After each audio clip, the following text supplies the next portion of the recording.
Match fixing, match making, engineering. इस मुल्क की जनता ने उनके हाथ से बंदूकें निकालकर, हाथ থেকে বন্দুক নিয়ে যেহেতু প্রচারিং বসানো হয়েছে, তো তাদের এই গৌণতা, এই অসহায়ত্ব আমাকে খুব আনন্দিত করেছে। আরেকটা যা দেখি, দ্বিতীয় যে দৃষ্টিভঙ্গি, সেটা হলো মেজবান যদি দাওয়াত করে কোথাও নিয়ে যায়, মেজবানের দায়িত্ব থাকে তার আদর আপ্যায়ন করা, তার সম্মানকে নিজের সম্মান মনে করা।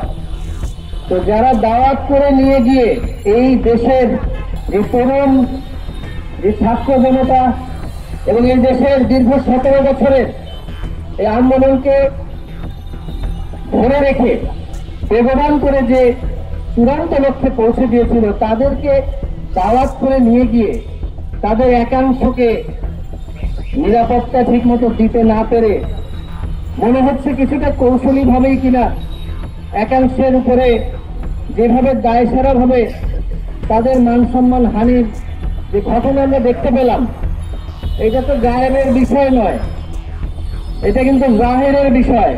আমরা জাহেরে দেখতে পাচ্ছি মেজবান ঠিকই সুন্দরভাবে কোনো একটা দিক দিয়ে এক্সিট নিয়ে চলে গেলেন, আর মেহমানকে এমন ভাবে ছেড়ে দিলেন আমরা তার পরিণতি দেখতে পেলাম। এটা কিন্তু যে দাওয়াতি যে মেজবান, তার জন্য কিন্তু সুখকর নয়, সুন্দর উদাহরণ নয়। পরিশেষে একটা কথা বলে যাই ভাই, একটা খেলা যখন হয়, ধরেন ফুটবল খেলা, দুইটা দল থাকে, একটা দল যদি ফাউল করে, কেউ বেশি করে কম করে, খেলা কিন্তু বন্ধ করা হয় না।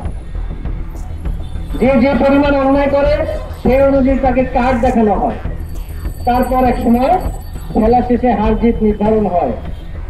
কিন্তু সেই খেলার যদি রেফারি থেকে শুরু করে লাইন্সম্যান, থার্ড রেফারি, সবাই যদি সেটার সাথে একটা পক্ষ নিয়ে জড়িত থাকে, সেটাকে বলা হয় match fixing, match making, engineering.